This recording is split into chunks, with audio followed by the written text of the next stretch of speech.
Chapter 4. Saved by a Storm.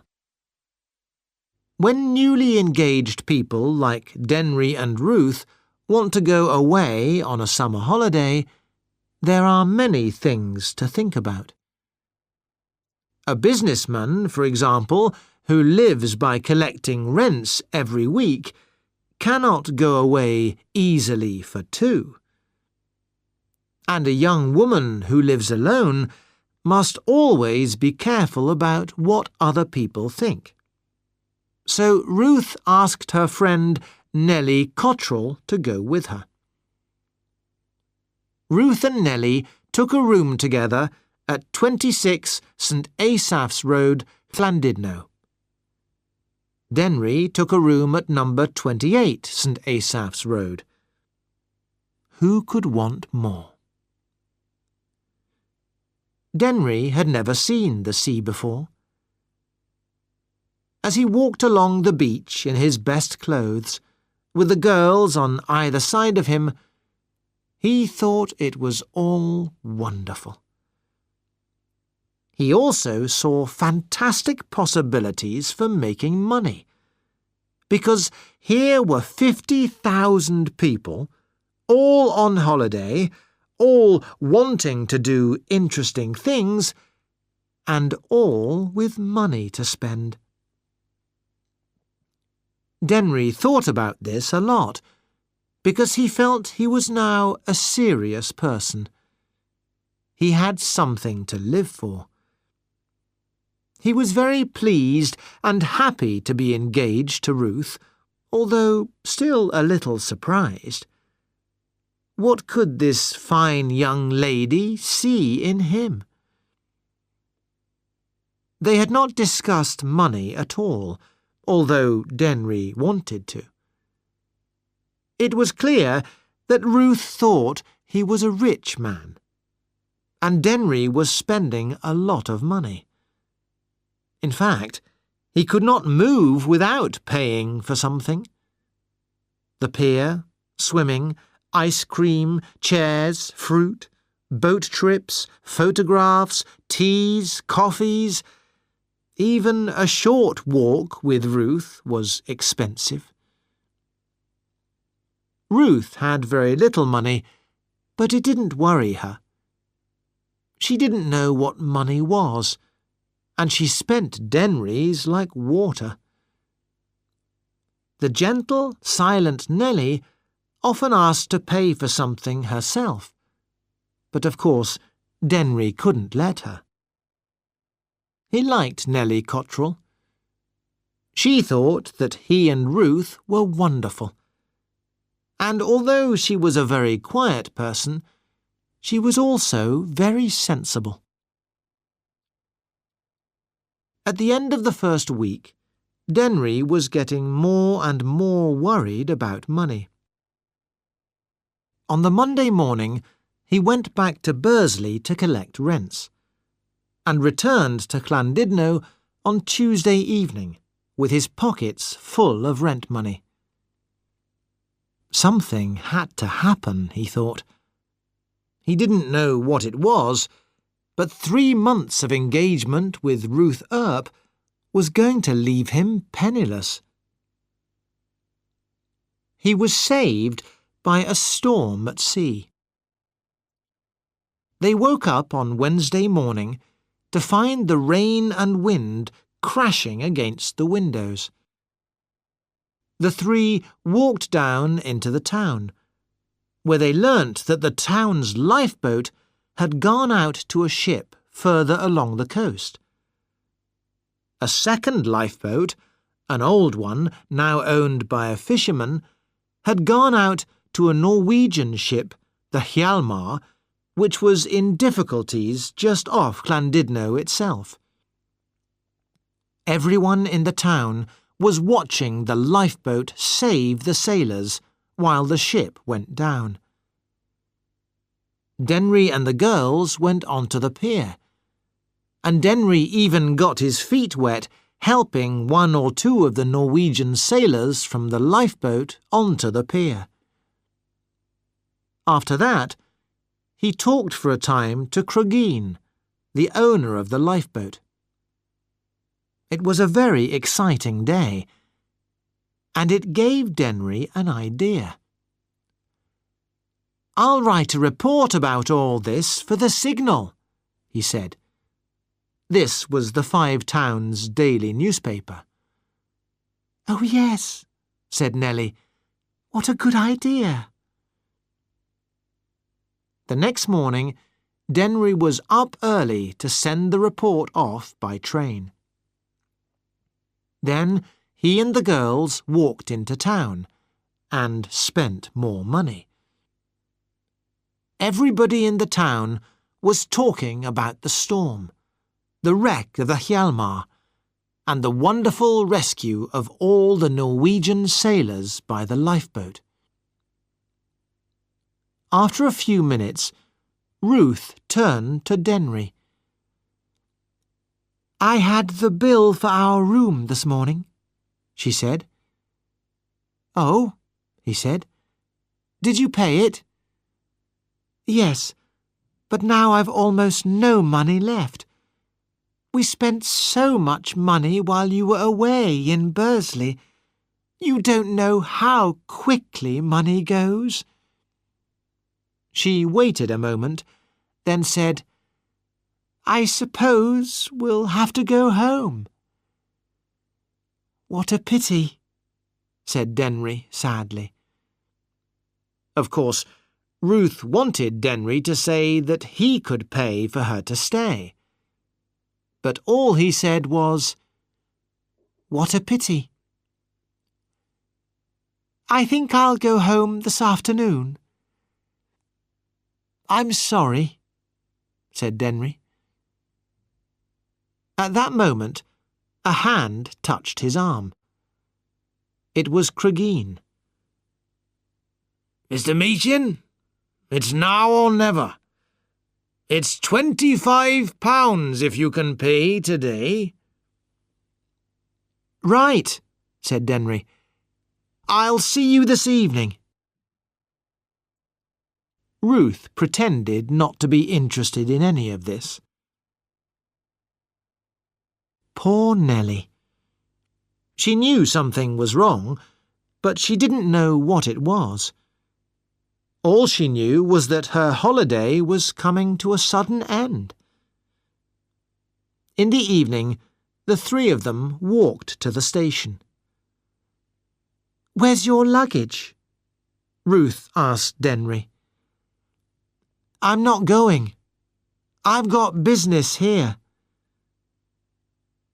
There was a bookshop in the station.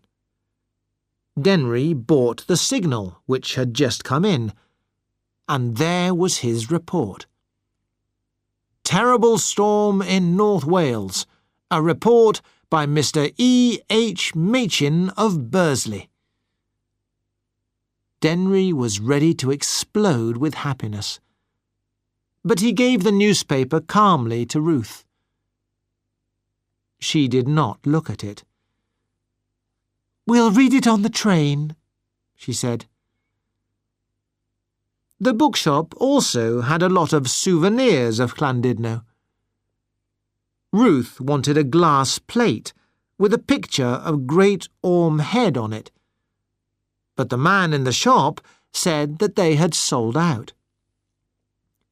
"Couldn't you get one and send it to me?" said Ruth. "Oh, yes," said the man, taking out a book. "What name?" Ruth looked at Denry, in the way that a woman always looks at a man when she wants him to pay. "Rothschild," said Denry. "The millionaire." These words ended their engagement. The next day, Denry received by post a ring in a box with a short letter. "I only said Rothschild," said Denry to himself. But secretly, he was pleased. An hour later, Denry met Cregeen and was soon the owner of the old Llandudno lifeboat. He then went to find Simeon, an old sailor with a white beard. He had been in the lifeboat when they rescued the men on the Hjalmar. "I've got the boat," said Denry. "I'll give you £2 for the week." "All right," said the old man. "And I've seen 3 of those Norwegians. They don't speak English, but they understand about the money." "Good," said Denry. "I'll see you tomorrow morning." At 5 o'clock the next morning, a boat left Llandudno. There were 6 men rowing, 3 of them Norwegians. There was also a man with a white beard and Denry.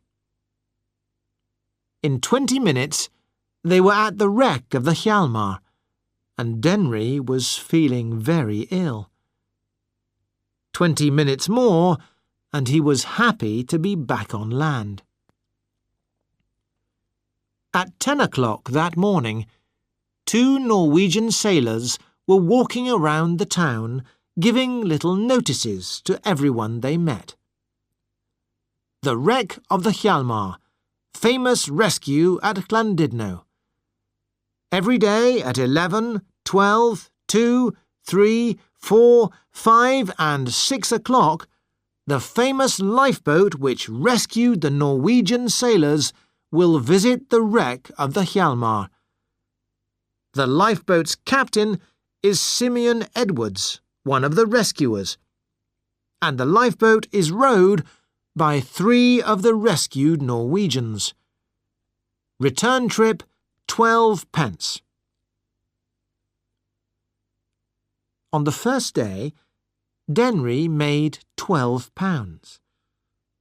That evening, he received a packet in the post. It was from Nellie. There was a box of chocolates and a note which said, "Thank you very much for the holiday. I hope you will like these. Nellie." Denry was very pleased by this. Ruth's young friend, he thought, was much more grateful than Ruth herself. The boat trips out to the wreck became more and more popular. In the afternoons, Denry had to ask 25 pence. It was the only way to stop the big crowds that were waiting on the beach. Soon, he was making £100 a week. He was sorry the wreck had happened in August and not July.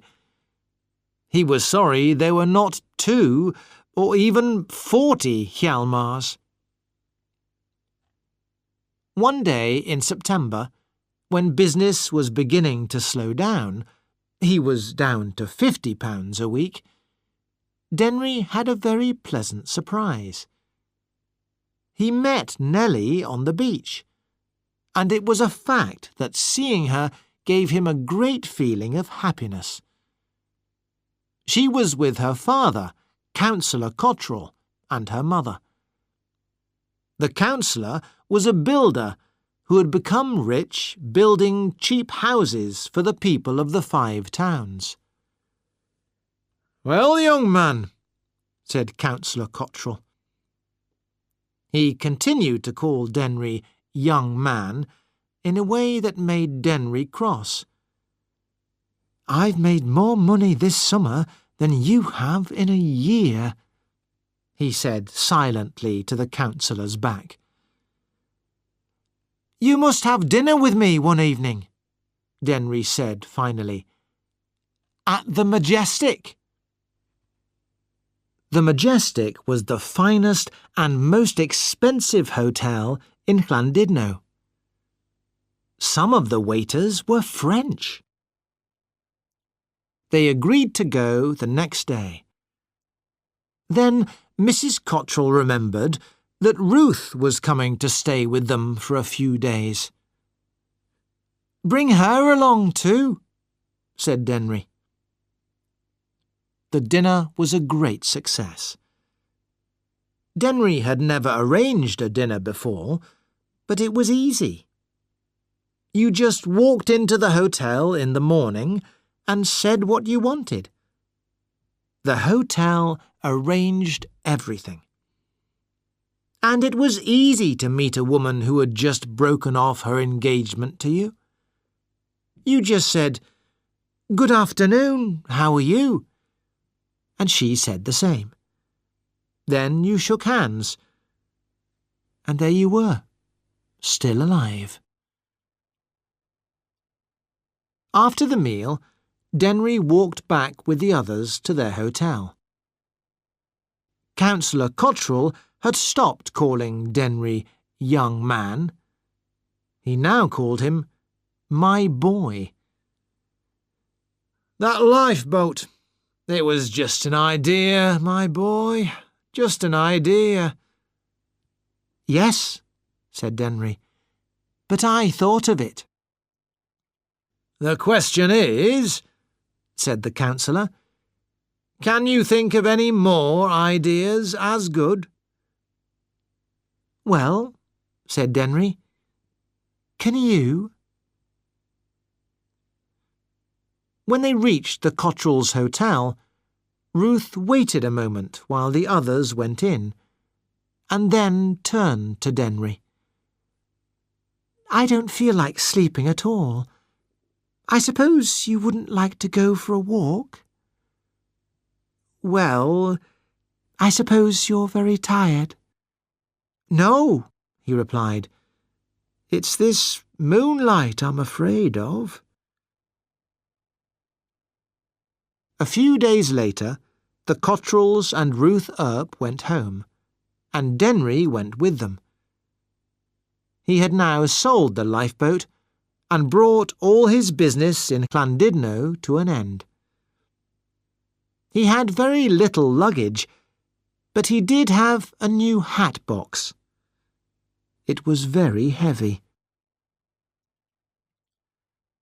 When Denry got home, he was pleased to see his mother again.